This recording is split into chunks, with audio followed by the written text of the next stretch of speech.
Armando is my student. Armando is all my students. Armando is many young men of color. A young Latino man, a boy, depending on whether or not you follow the Justice Department's attempt to label and criminalize youth, charging them as adults. A potential statistic through the pipeline that thrusts young men of color from the school halls to the prison corridors. Mondo, for short, is 18 years old, and he was one of the first students I met when I began my young career as a school counselor. Mondo shares traits similar to many of his peers. He saves his allowance in bi-weekly checks working at Arby's to cop composites. Fighter jet, stealth, all white, asteroid, gym green. His selection of Jordan 11s reflect many weeks' worth of waiting in line. Every other photo on Instagram shows him throwing up finger guns. He has a few referrals for being defiant. One incident report for blowing up condoms during a homecoming rally. At times he is heard before seen because he plays Chief Keef full blast from the speakers of his phone. Mondo ends many suspect statements with no homo or pause. Similar to his peers, Mondo has a short fuse. Like his peers, he is respectful whenever we meet, even if it's me grilling him about how to turn around 2 Ds and 2 Fs. He has the potential to have a bright future. He is sociable and emanates the charisma of a natural leader. Mondo is the reason I do the work I do. Mondo was me and my boys when I was a teenager. Mondo is me when I relapse back to my social conditioning. Mondo is the student I fight for, who I get into disputes about with administration and teachers because I see and know what he can try to become. When I call him son, I say it because he shines like one.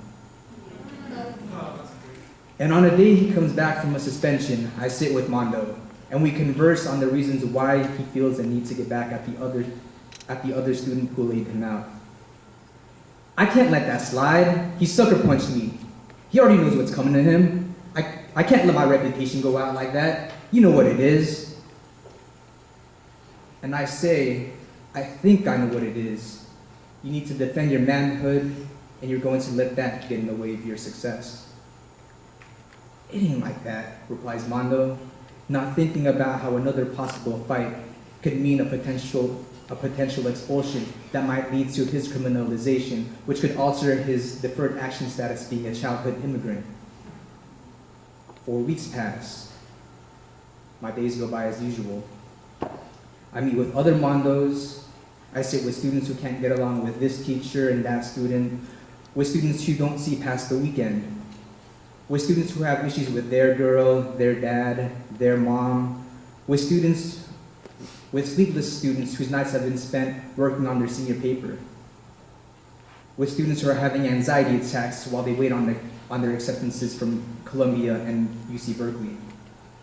My days go by as usual.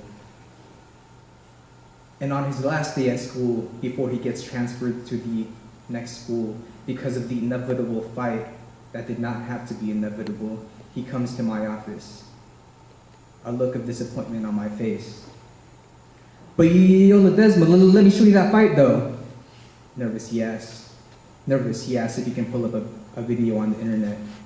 I hesitate but grant his request.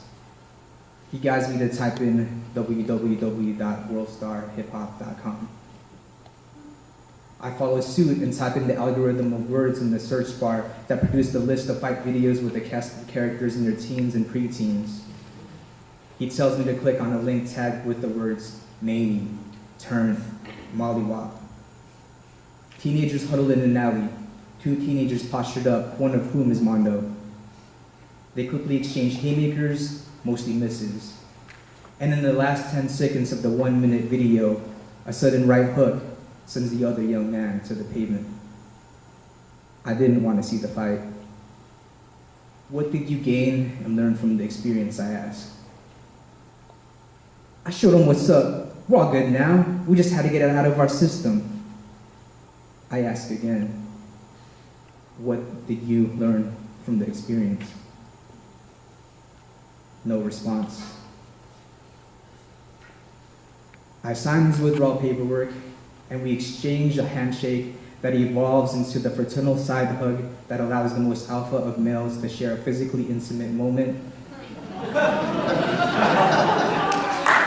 but only to the point that their hearts are still shielded by two clenched fists.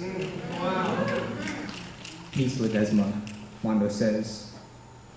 And as he leaves, I am reminded that Mondo is like all my students. And like all my students, I will fight for him every day. And as with some of my students, I am the underdog to have one conversation change a maladaptive thought that causes a maladaptive behavior. Defeat and hopelessness a common feeling. But even with that, I continue swinging and fighting the fight that I and we need to fight.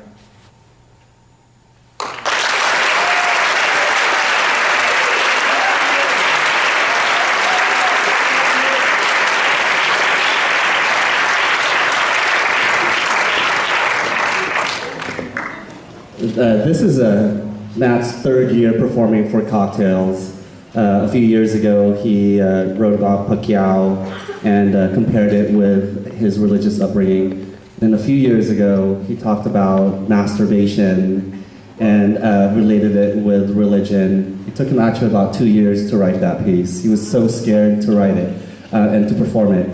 And so I feel really privileged, again, I think, as he continues to grow both as a counselor, both as a young man, and also as a performer here. Can I give you guys a report backstage moments right now? Yeah? So this is our last night, right? Thursday was hectic. It was their first time performing in front of a crowd. And one of the guys, some of the guys were listening to LL Cool J's Mama's Gonna Knock You Out. They were just ready to bring it. Right now, it's completely silent back there. They found their zen. I think there's a circle. They're giving each other massages. Someone's burning incense. They're doing breathing exercises. It's pretty crazy, actually. So completely different from last week.